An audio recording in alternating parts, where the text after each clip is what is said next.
Depuis la nuit des temps, les Amérindiens Wayana de Guyane peuplent le bord des fleuves amazoniens. Ils vivent essentiellement de l'agriculture sur brûlis, de la chasse et de la pêche. Je suis ichthyologue à l'Institut de recherche pour le développement. J'étudie les poissons du bassin amazonien et des Guyanes.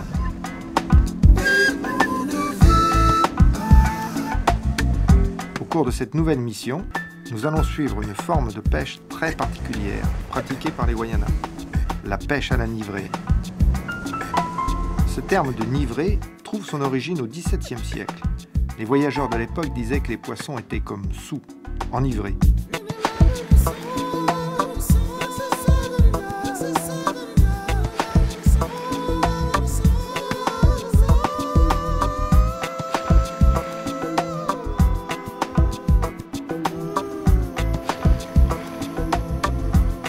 Aujourd'hui, avec une équipe composée de chercheurs de l'IRD, de l'INRA, du CNRS et des muséums d'histoire naturelle de Paris et de Genève, nous avons rendez-vous avec les habitants d'Antekumpata. Antekumpata est un grand village Wayana de 200 habitants situé sur le Haut-Maroni, dans le sud de la Guyane.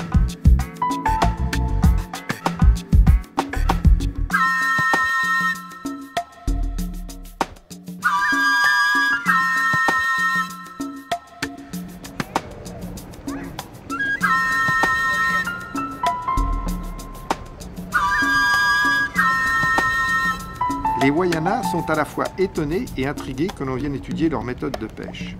Par contre, ils n'ont pas du tout envie d'être filmés.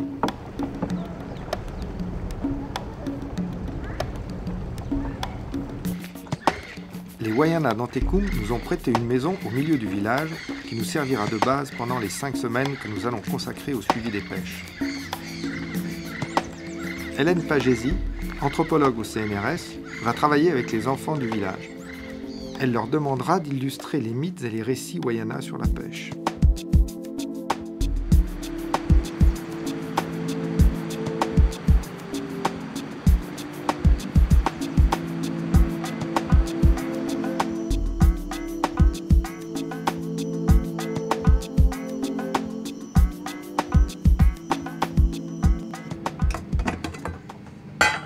Ah non, encore? C'est bon? Oui. Yann, un habitant d'Antekum, accepte toutefois que l'on filme la pêche à la nivrée qu'il va faire aujourd'hui avec sa femme, son fils et quelques cousins. Pour la pêche à la nivrée, les Amérindiens utilisent une liane au pouvoir étonnant. Les Wayana l'appellent ali-ali.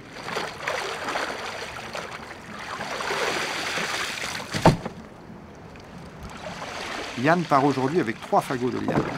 Il a trouvé ses lianes en forêt, la liane est rare et elle pousse très très lentement. 23. 18, attends. Oui.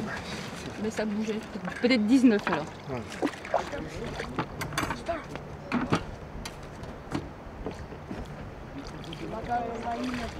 Il y a ces petites lianes là, Oui. ça c'est à gauche. Je coupe à gauche, par là les grands, Oui. les comme ça. D'accord. C'était dans le même endroit, Oui, même, tout proche? voilà. Tout proche? Tout proche. D'accord. Et tu es parti la journée pour faire ça? Oui, Toute la journée? toute la journée, c'est ça. C'était dimanche? Oui, Il y a une pirogue, c'est ça qui part ou plusieurs? oui. D'accord. Donc en principe, là tu pars avec ta famille? Oui, Et puis d'autres encore? oui. J'attends. Tu attends. J'attends. Donc, je Après, vais noter tous les gens qui partent, qui nous accompagnent. Oui. Et après, on pèsera tous les poissons que chacun a pêchés. Ok. Ok?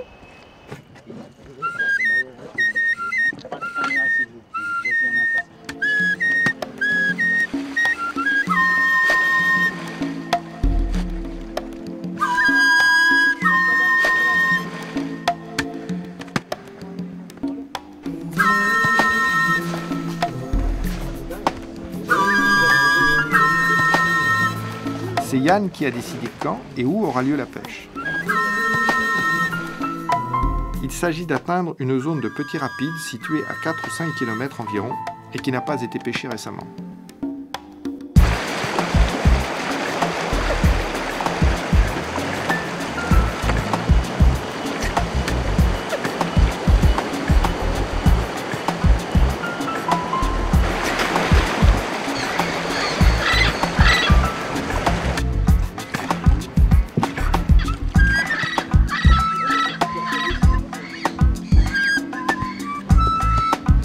passages des seaux sont parfois délicats à négocier. Les nivrées ont lieu à l'étiage, au moment où le débit du fleuve est le plus bas. Alors, moi je vous propose de mettre votre filet là, ici, en transversal, dans l'endroit où, juste après le petit seau là. C'est bon. Donc là, il regarde la force du courant. 935. D'accord.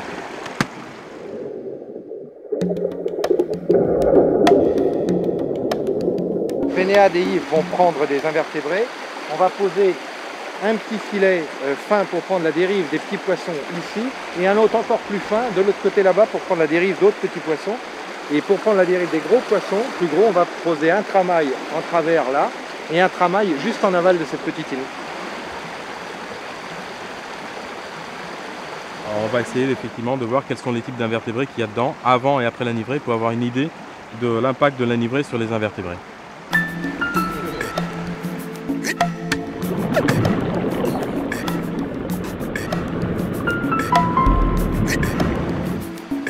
Nous disposons de peu de temps pour nous mettre en place, établir l'état des lieux avant la pêche et poser nos filets afin de barrer les petits bras de rivière en aval du lieu d'enivrement.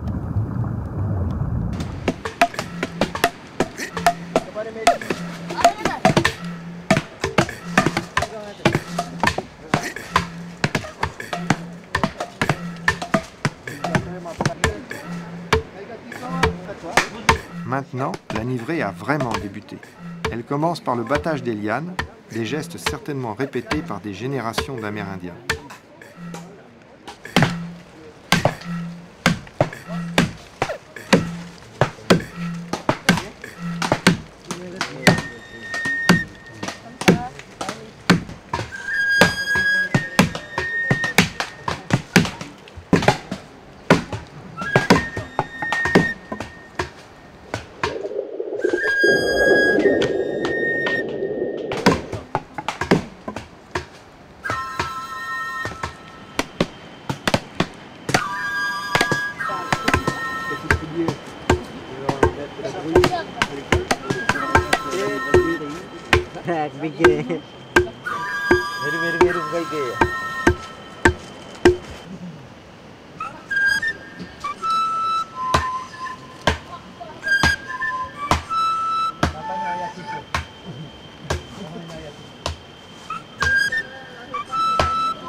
Lavées dans le courant, les lianes ali-ali libèrent une substance laiteuse extrêmement puissante appelée roténone.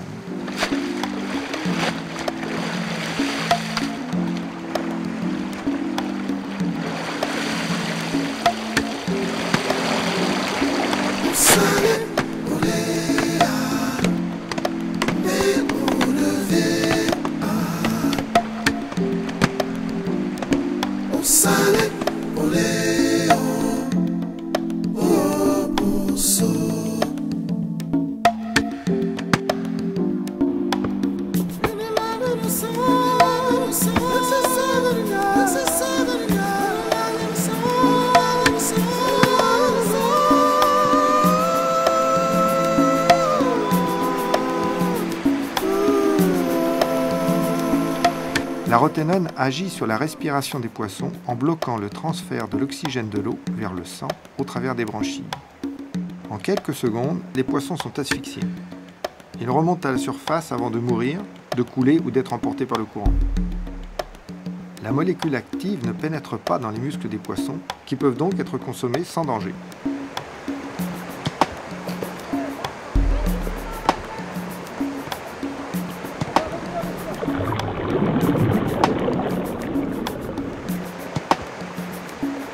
Ce qui nous intéresse dans cette étude, c'est l'impact de l'anivré sur l'ensemble de la communauté aquatique, les invertébrés comme les poissons.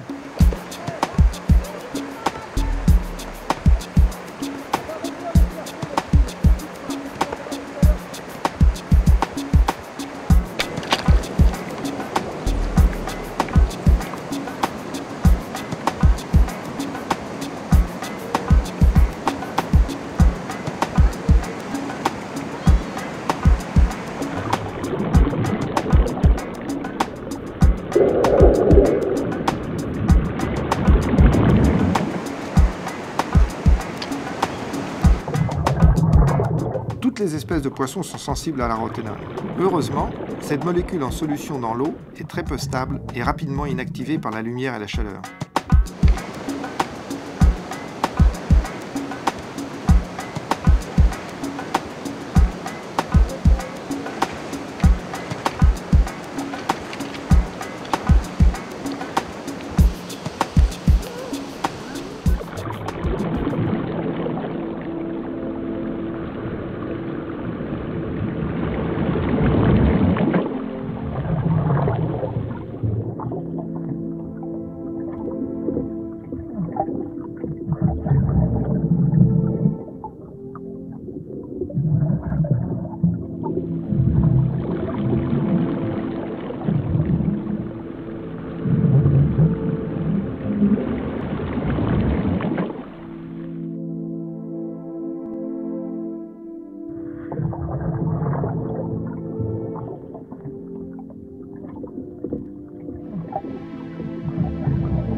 Et on est en train de récupérer les poissons qui n'ont pas été pris par les pêcheurs, de les placer dans le formol de façon à ce qu'on puisse identifier les poissons, même s'ils sautent comme ça, c'est-à-dire c'est les poissons qui sont déjà touchés au formol. Enfin, oui, plus ou moins touchés. Elle va y arriver. Et regarde, les médiances, il y en a 2 encore. Voilà, et on met ça au formol pour que ce soit préservé, sinon ça pourrit dans la... 7, 8, 9, 10, 4, 25. Un awarawa, 170, non vidé. Une partie de l'équipe doit se dépêcher de recueillir les données de capture auprès des pêcheurs. Il faut peser et identifier les poissons avant qu'ils ne soient vidés et nettoyés. 1,3 kg, 150. Les autres membres de l'équipe sont chargés de récupérer tous les poissons qui n'intéressent pas les pêcheurs.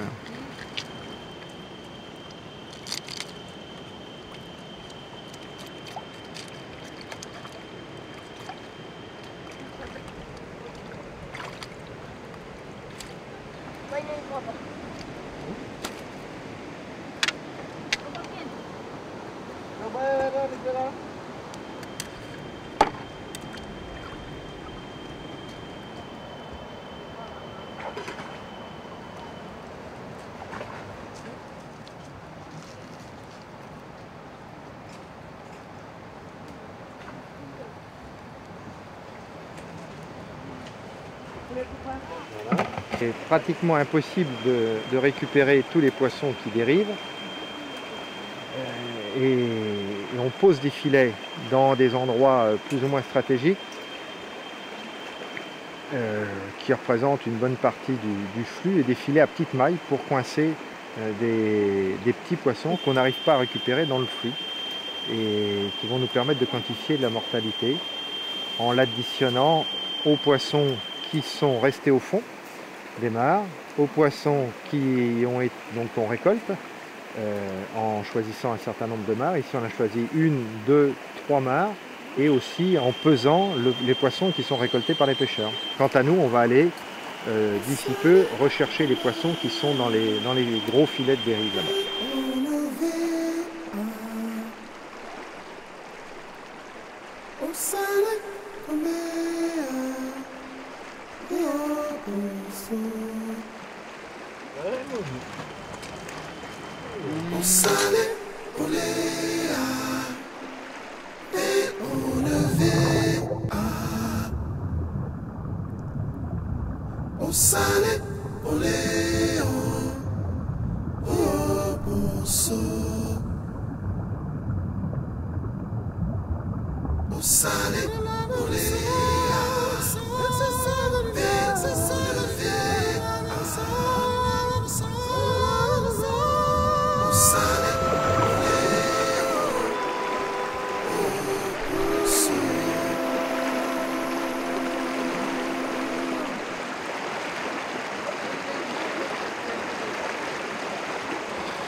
Ça, ce sont les 2 tramailles qu'on a mis plus en aval pour essayer de récupérer les poissons, les gros poissons morts qui nous échappent et qui échappent aux pêcheurs. Alors ça s'avère efficace.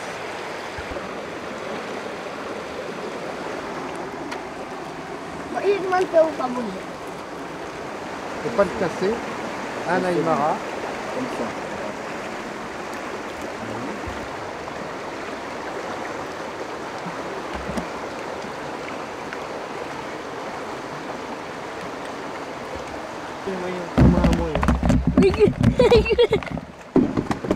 Ça, c'est un mili.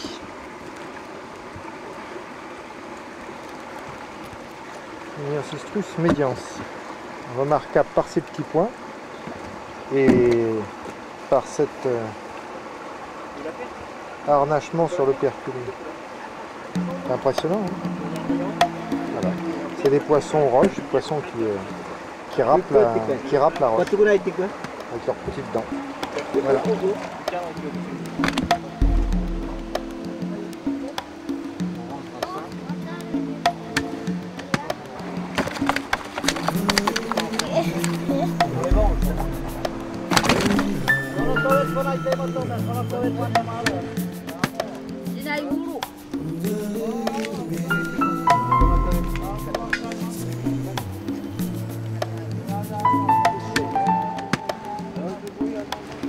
Ça, ce sera censuré.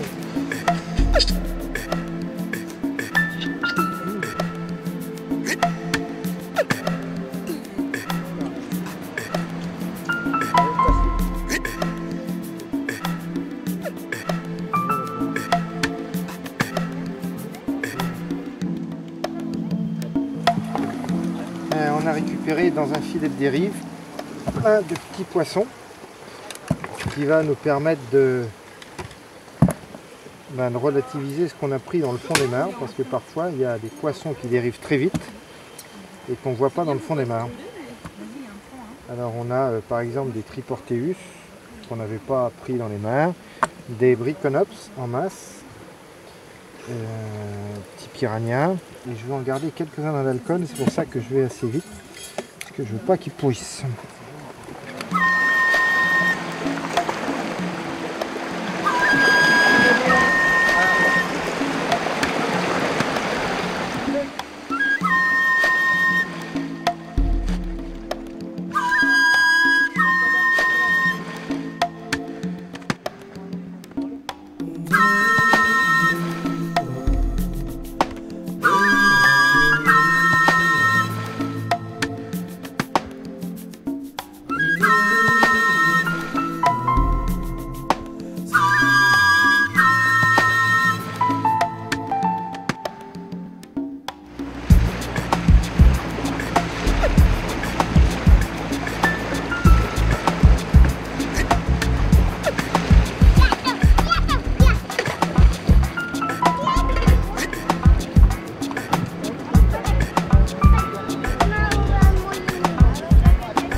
Alors, on s'est mis à l'ombre parce qu'il est 8 h du matin, mais mais ça cogne déjà sérieusement. Tu les sépares bien comme ça. Oui, vas-y, tu t'enroules. Il faut enrouler, voilà, c'est bon. Ce sont des poissons plus ou moins communs, mais dans le tas, on peut avoir des choses. Tiens, même les anguilles électriques ont droit au poison. Et on va les emballer pour qu'ils ne s'abîment pas au cours du voyage vers Cayenne, puis vers la métropole. Inutile de préciser qu'ils sont bien formolés et que ça pue. Ça sent vraiment très fort. On va donc rapporter ces poissons au muséum. Les poissons de chacun des lots vont être identifiés, pesés par espèce, en faire le compte par espèce, le poids par espèce, et de façon ensuite à estimer la mortalité, enfin approcher le plus qu'on peut la mortalité due au poison, à la roténone, dans l'action de pêche qu'on a suivie. Alors un premier élément qu'on a remarqué dans les captures, on peut remarquer, c'est que c'est étonnant, mais on a pris jusqu'à du filet à moustiquaire pour filtrer, enfin comme filet de barrage. Et même dans les filets à moustiquaires, on a très peu de juvéniles. Tout ça, là, ce sont des petites espèces. Donc il ne s'agit pas de juvéniles, hein, il s'agit vraiment de petites espèces. Même s'ils peuvent paraître nombreux, ça c'est pareil, ce sont des petites espèces. Donc on voit qu'il y a vraiment très peu de juvéniles. Tu n'enroules pas tout de suite, hein, je t'en mets plusieurs. Puis après. Si tu es assis sur un nid de fourmis, tu vas t'en souvenir une minute. Hein. Non, mais mets-toi accroupi.